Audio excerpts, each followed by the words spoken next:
Greetings, friends of liberty.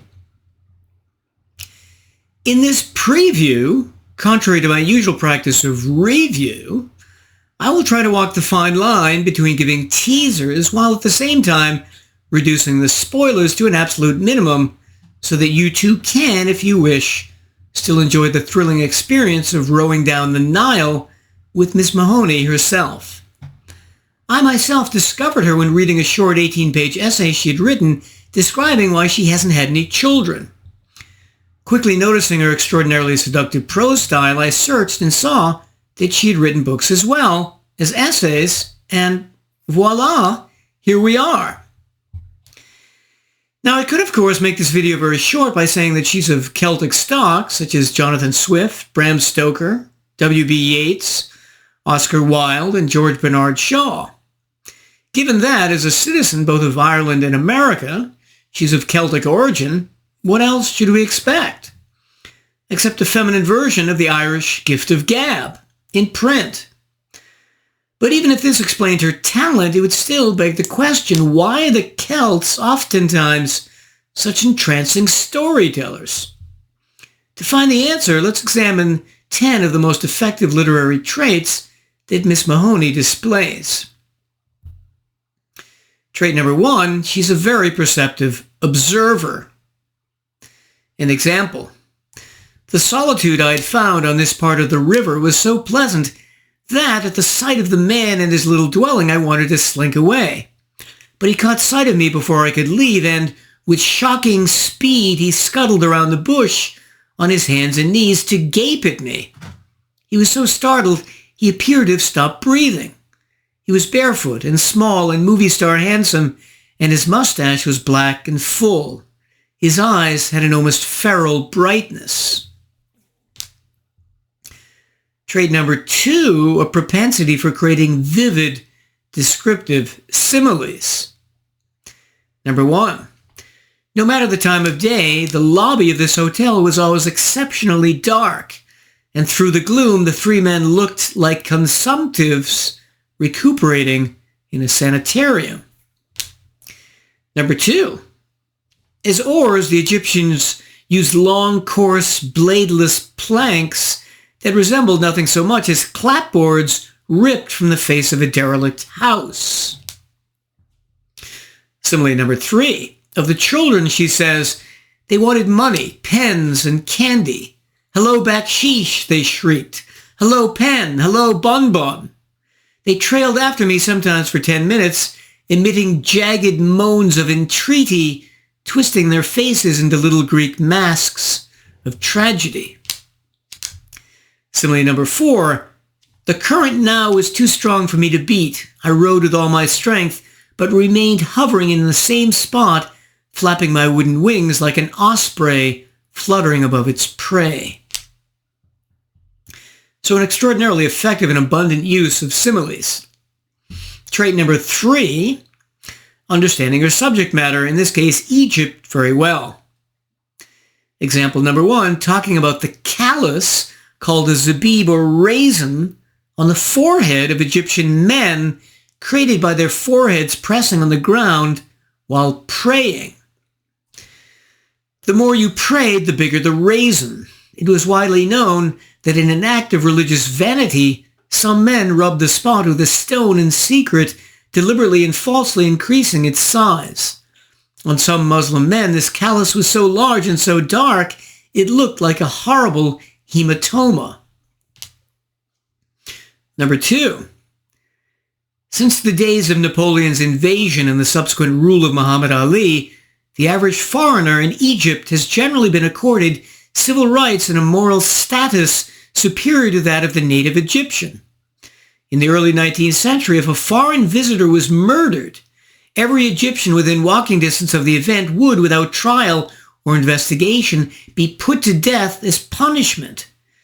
If a foreigner complained of having had his money stolen by one Egyptian, some 30 Egyptians would be jailed for a month. Number 3, the Egyptian temperament, invariably gregarious, humorous, and welcoming, is also spiked with a heavy dose of intrusiveness. Curious and paternalistic towards foreigners, Egyptians watch over their visitors with elaborate concern, a sweetly self-important trait, as though one could not possibly survive without their intentions and advice. On seeing a pen tucked in my shirt pocket, a gentleman says with genuine alarm, "Madam, be careful not to lose your pen." Trait number 4, her ability by describing something to tell us both about herself and the world or people around her. Example number 1. "I think I could row it in 10 days, I said, testing his sense of humor. This needling boast was just the thing, for the young man gave his rat-colored boxer shorts a twist and let out a yelp of laughter, and his sleepy-eyed friend smacked the deck of his boat and hooted, 'Oh, laugh! It's fun! For you, madam? Not possible!'" Example number 2, describing a waiter. "Before I had a chance to order my meal, he informed me that he had been married and divorced twice. I offered my condolences. He giggled nervously.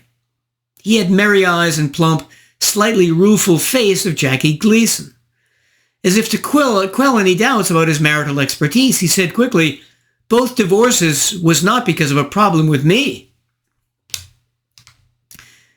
Trait number 5, her ability to introduce and describe herself to us so we understand her and her personality and intentions. "I began rowing some 10 years ago when I lived on a small island in Maine. Forced to ferry myself over the water, I found that I enjoyed the task. Rowing was a peaceful, meditative activity, and the constant movement, the inherent mobility of the water was enthralling. Land was stationary and always belonged to somebody.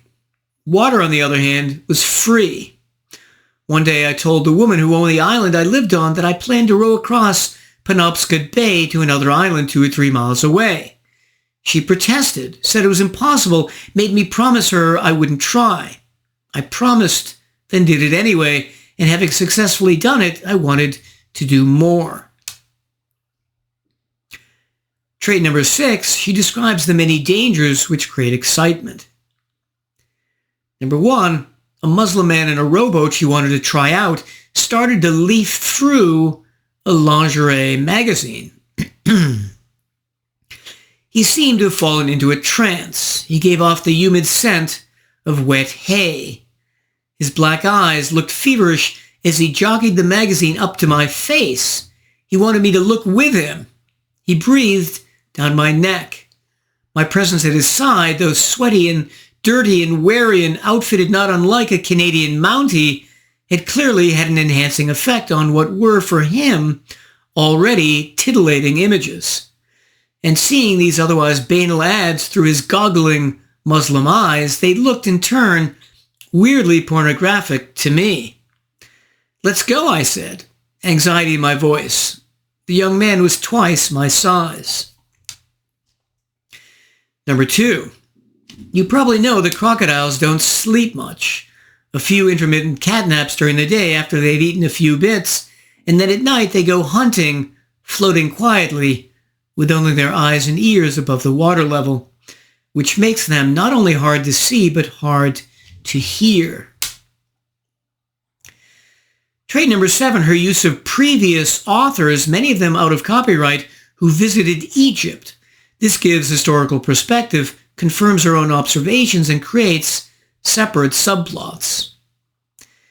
Number 1, she says of English pioneering nurse Florence Nightingale. Nightingale disguised herself in an Egyptian woman's robes and veil and visited a mosque where she was jeered at by Egyptian men, an event that prompted her to write, "I felt like the hypocrite in Dante's hell with the leaden cap on." Then she quotes Nightingale again herself when describing the almost instinctual ability born of years of experience of Nile sailors to navigate its treacherous shoals and rapids. In America, the wild Indian tracks his way through a trackless forest by an instinct to us quite as miraculous as clairvoyance or anything we are pleased to call impossible. And in Egypt, the wild Nubian rides on the wave and treads upon the foam quite as securely as the Indian in his forest. Trait number 8, her ability to accurately render the Egyptian way of speaking English, which dramatically enhances both comedy and realism. An example. I ask why these women needed to come all the way to Egypt to find men. They like us because they know we strong. We get hot easy. We is Arabs, not like pansy white men. We is Egyptian, big men, strong beeness. Trait number 9, her ability to set a scene. Example number 1, describing rowing past a group of policemen. One of them bravely or foolishly smiled in response to my wave, and like a dark set of dominoes falling fatally one by one, the entire group collapsed into smiles and then giggles, and before long they were waving and cheering at me and hoisting their glasses like spectators greeting an astronaut just back from the moon. Example number 2, describing the Egyptian heat of midday. The bland yellow sky was like a smothering mask descending over the face of the desert. The big leaves of the banana trees glared and dangled. The long-legged birds cooled their shins in the shade. The banks of the river had become rotisseries of broiling vines and vegetation. Finally, number 10, her, at times, brilliant comedic talents. Example number 1. When I pointed out that the two could not both marry Amr at the same time, they screamed with laughter, fell back in their seats, grasped each other's forearms as if steadying themselves on the deck of a tossing ocean liner, and indicated in vigorous pantomime what a thoroughgoing card I was. Example number 2. The oldest and fattest of the Egyptian men said, "It is good to be apart from your wife for some time each month. Marriage works better that way." The Belgian sipped daintily at his soup and said with uxorious sincerity, "Yes, because she can do what she wants while you are gone." The Egyptian, stricken with disbelief and disdain, reared back in his chair. "No," he roared, "because you can do what you want while you are gone. You are free. You don't get tired of her." Number 3, talking to a chef or two in the back of a restaurant. I told him I was from the United States of America. "Bill Clinington," he said. With a paring knife in one hand and a muddy tomato in the other, the shorter man stepped forward and added wryly, "Monica." Neither of them looked anything like a chef. They looked like two dandy charlatans in a French farce. For want of anything better to say, I said, "Do you like Monica?" They let out a ripping shriek of laughter that plainly meant, "Are you nuts?" "Monica Mumtaz," they cried. "Monica is great." The man at the stove, who seemed to understand little English, turned from his pots in recognition of the word Monica and grinned and nodded and raised his ladle in salacious assent. All 3 men were hot-faced and cheerful. The short one asked, "Cleelington, good president?" I said, "Not a bad president, not a great husband." "Hillary," the tall one said darkly. So in conclusion, I think these examples at least partially explain why Miss Mahoney's storytelling is so captivating. Happy for my part, as I've seen when I've traveled in Doctor Who's time machine, that we English will soon acquire for the British Museum various Egyptian memorabilia, antiquities and mummies, such as the Rosetta Stone and the statue of Ramses II. I bid you well, and remain the Scarlet Pimpernel.